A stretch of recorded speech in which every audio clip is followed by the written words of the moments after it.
Welcome to the Deep Dive. Uh-huh. We dig through the sources so you don't have to.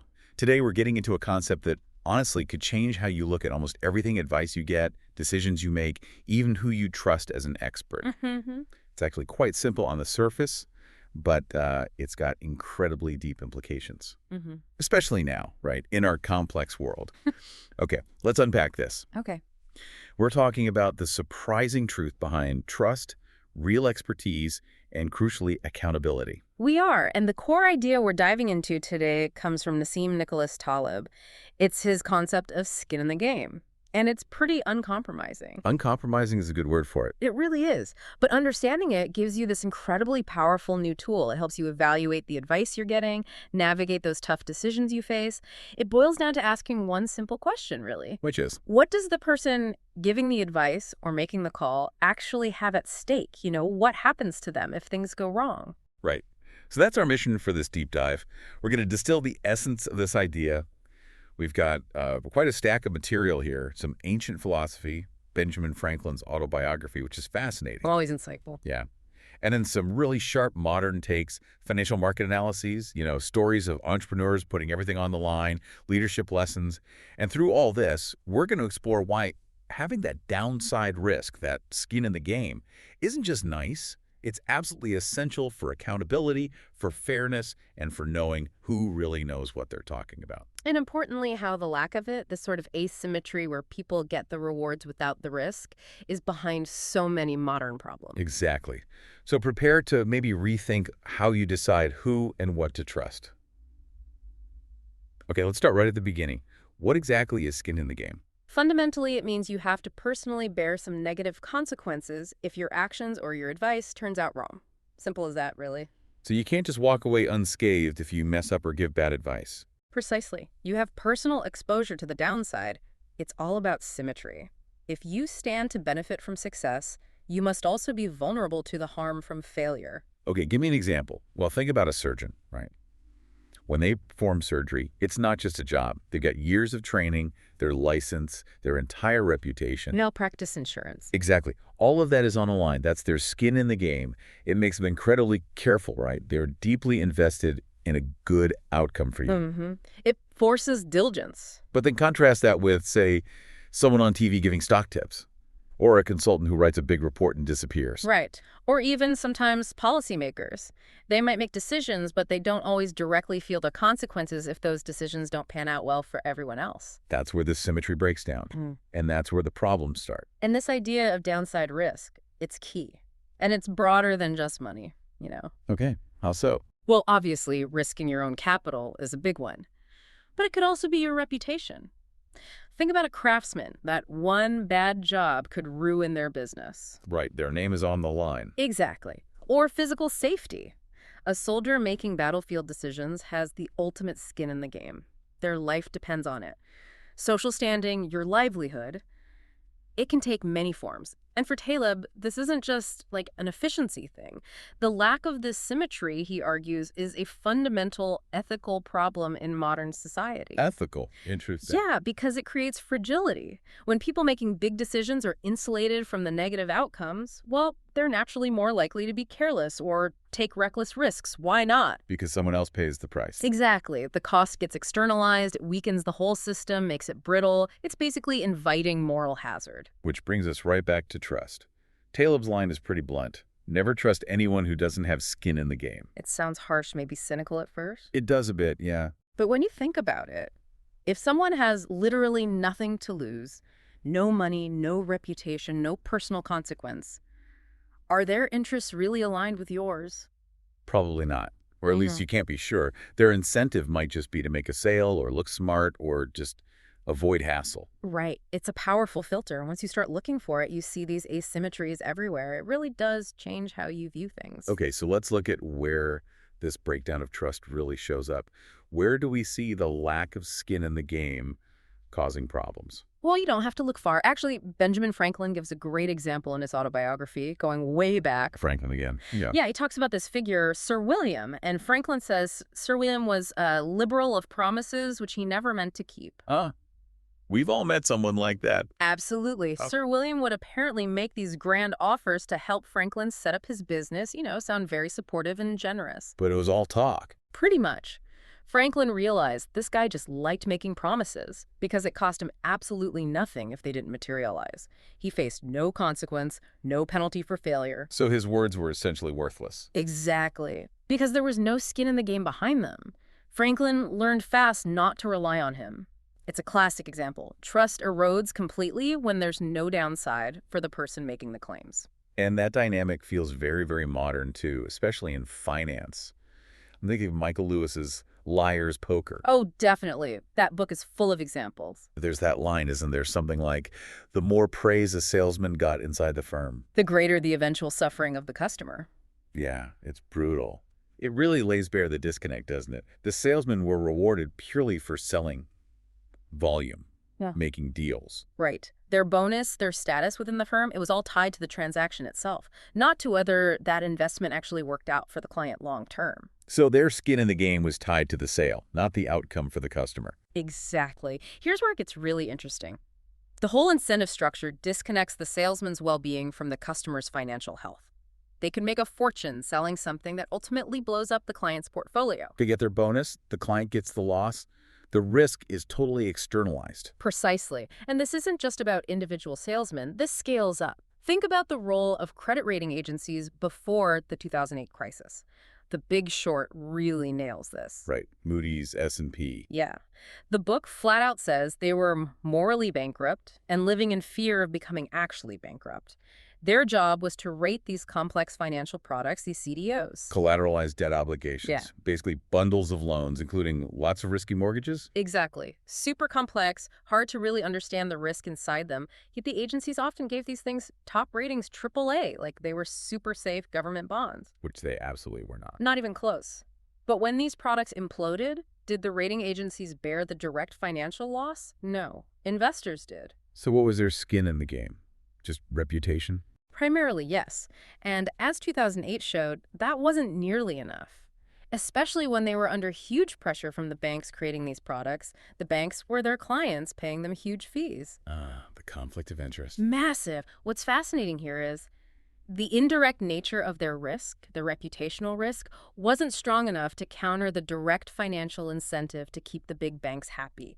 So objective ratings went out the window. And that lack of direct accountability, that lack of real skin in the game for the agencies, was a huge factor in the whole system melting down. Absolutely. It makes you wonder, doesn't it? How often do you rely on sources, maybe reading agencies, maybe media outlets, maybe expert reports, where the source doesn't really face direct consequences if they get it wrong? It's a crucial question to ask. Okay, so we've seen how the absence of skin in the game breeds distrust and disaster.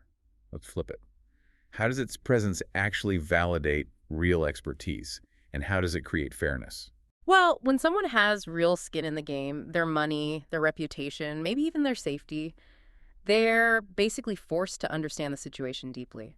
They can't afford to be superficial or rely on flawed assumptions. Because the consequences are personal. Exactly. It pushes them beyond just having an opinion or knowing the theory. It demands practical, tested knowledge, knowledge forged by facing real risk.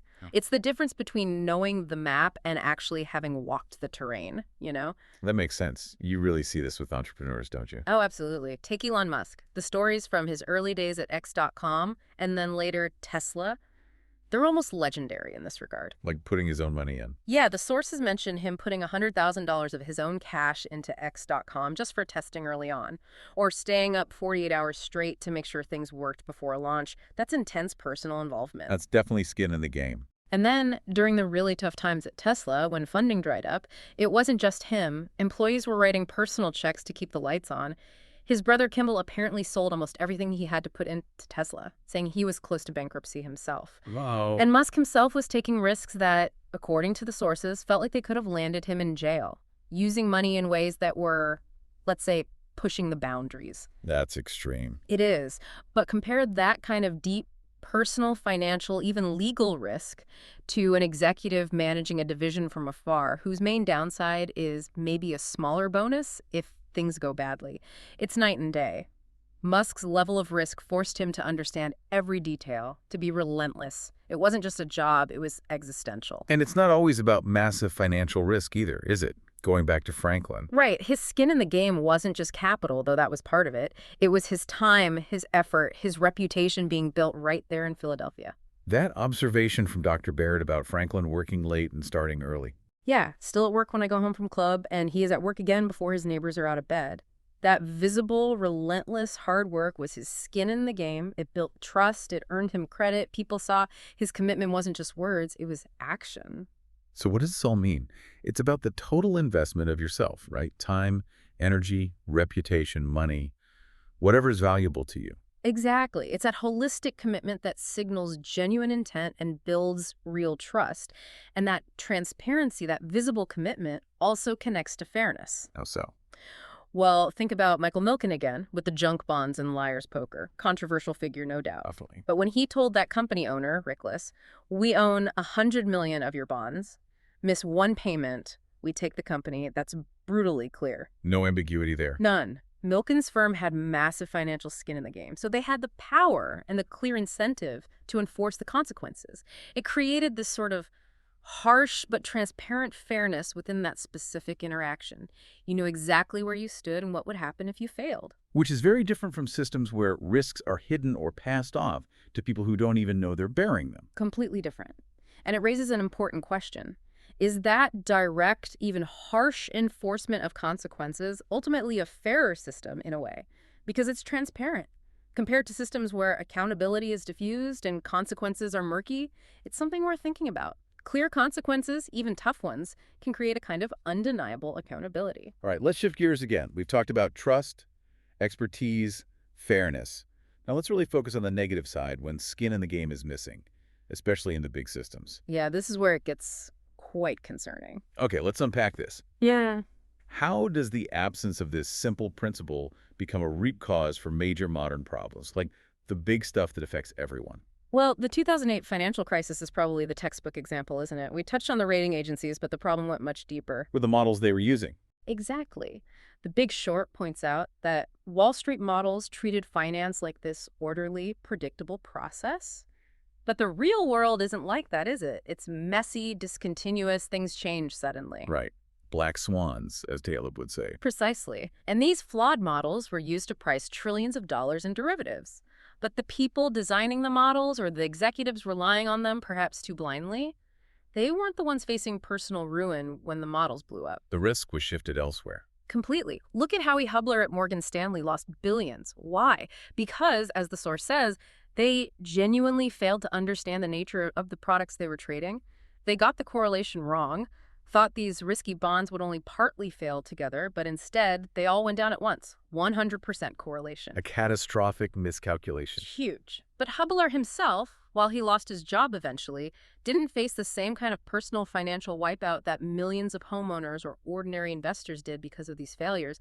The people making the biggest mistakes were insulated from the worst consequences. What's fascinating here is the whole systemic breakdown happens when decision makers, or the tools they use, lack that symmetrical exposure to the real downside. Yes. Steve Eisman's advice in the book, just throw your model in the garbage can.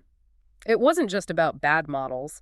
It was a cry for people to stop relying on abstract theories built by those with no skin in the game and to actually think based on reality. And this isn't just finance. You see similar patterns in corporate scandals, right? Like Enron. Oh, Enron is a classic case of leadership detachment fueled by a lack of aligned skin in the game. The smartest guys in the room details it chillingly. Skilling selling off massive amounts of stock while the company was sinking. Right. He personally cashed out over $70 million while reassuring the public and employees that everything was fine. His actions showed his personal financial skin was being removed from the game even as he maintained a facade.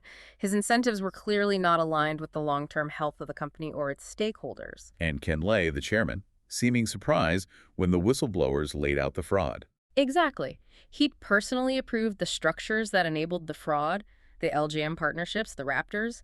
The board had seen them, yet he appeared shocked. It suggests a leader who was dangerously disconnected from the reality of the operations he was supposedly overseeing. There was no direct, personal, painful consequence for him tied to those specific approvals, at least not until the whole thing collapsed. Precisely. It's like that general commanding from a safe bunker miles away. They see reports, make decisions, but they don't feel the immediate impact of a bad call the way soldiers on the front line do. That insulation breeds a different kind of decision-making. It allows for a certain carelessness, maybe, or at least a lack of urgency. And this ties into a basic human tendency, doesn't it? To avoid taking full responsibility. We see this in extreme ownership. The VP who didn't want all the blame. Yeah. His team fails, and his reaction is, I don't mind taking a little blame, but this is not all my fault. That instinct to diffuse responsibility, to point fingers elsewhere, it's the exact opposite of having skin in the game. You want to share the upside, but not the downside. Pretty much. Yeah. And if we connect this to the bigger picture, this widespread resistance to full accountability is exactly what lets problems fester. Risks build up quietly because no single person feels directly responsible for preventing them or fixing them early on. Until it's too late. Right. Which is why Peter Drucker's point in The Effective Executive is so vital. He said, a decision isn't truly made until you know who is accountable for carrying it out, the deadline, who's affected. Because that clarity forces accountability. It assigns the skin in the game. Exactly. Without that clear assignment, decisions are just intentions floating in the air. Okay, enough doom and gloom about the lack of it. Let's pivot to the positive. How does having skin in the game actually drive success? How does it foster real leadership? Because it forces a level of engagement and diligence you simply don't get otherwise. When your own neck is on the line, you pay attention. You think harder. You find solutions. You can't afford not to. Right. Look at Alfred Sloan at General Motors. He was legendary for his effectiveness, and a key part of that was his meticulous follow-up. The memos after meetings. Exactly. After a meeting, he'd immediately write a short memo.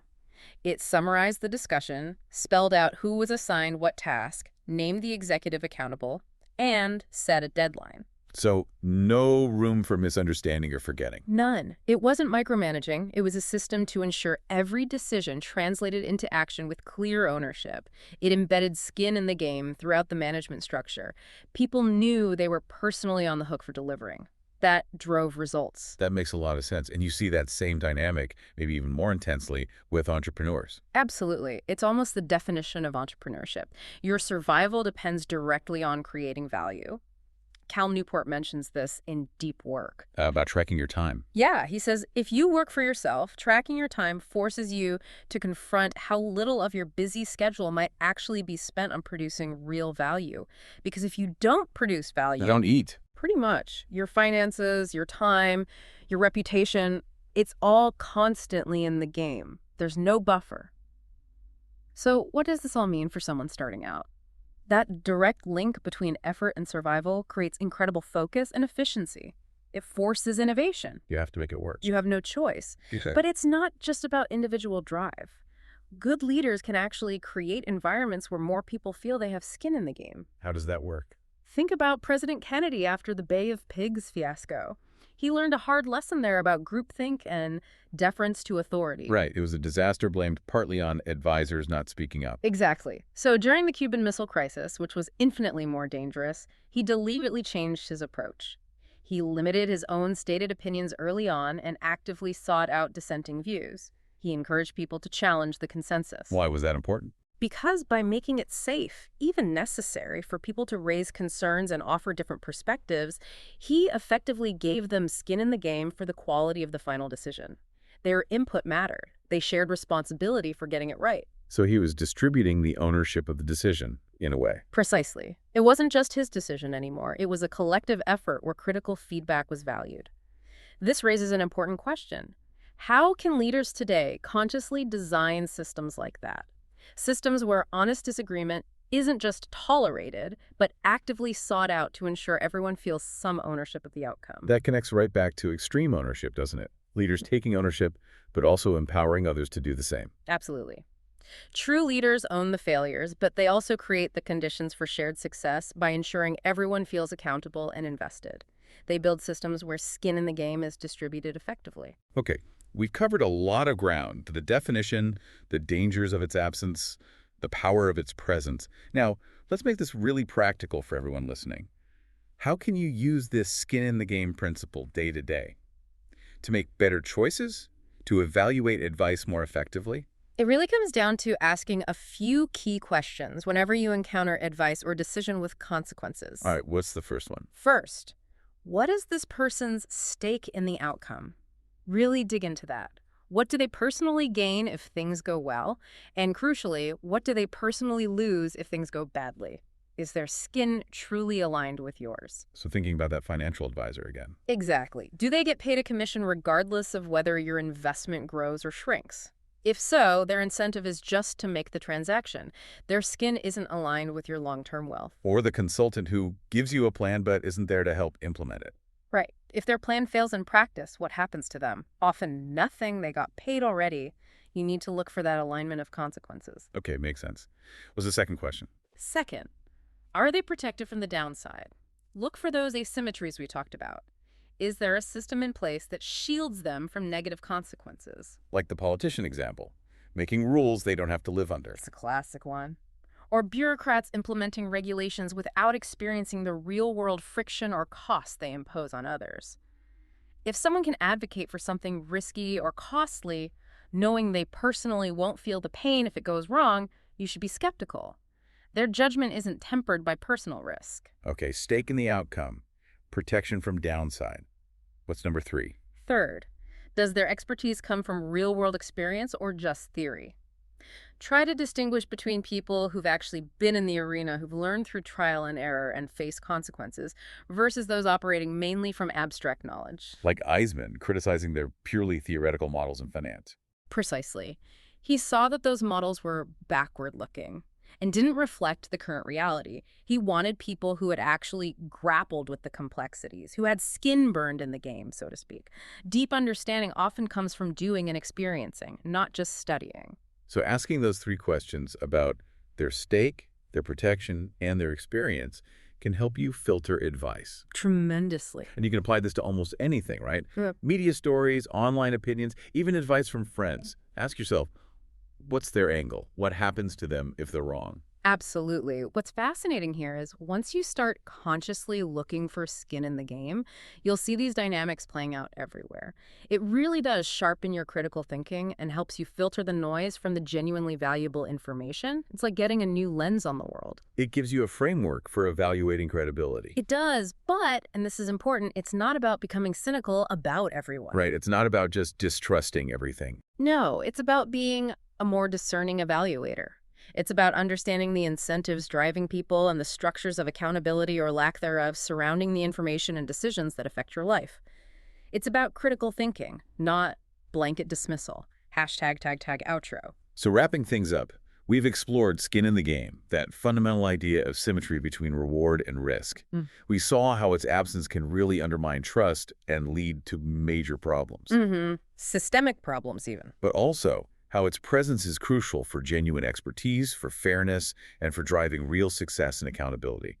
It demands that people stand by their words and actions. It really does. It forces honesty in a way. It's a simple concept, but with really far-reaching implications. Absolutely. And maybe a final thought to leave people with. Please. Just imagine for a moment what our world might look like if everyone making significant decisions, CEOs, politicians, bankers, advisors, engineers, everyone truly had unavoidable transparent skin in the game. Meaning they directly felt the consequences of their actions, good or bad. Exactly. If the people designing complex systems were personally liable for their failures, if policymakers had to live under the exact same conditions created by their policies, how might things change? Financial markets, product safety, public policy. It could be transformative. It could.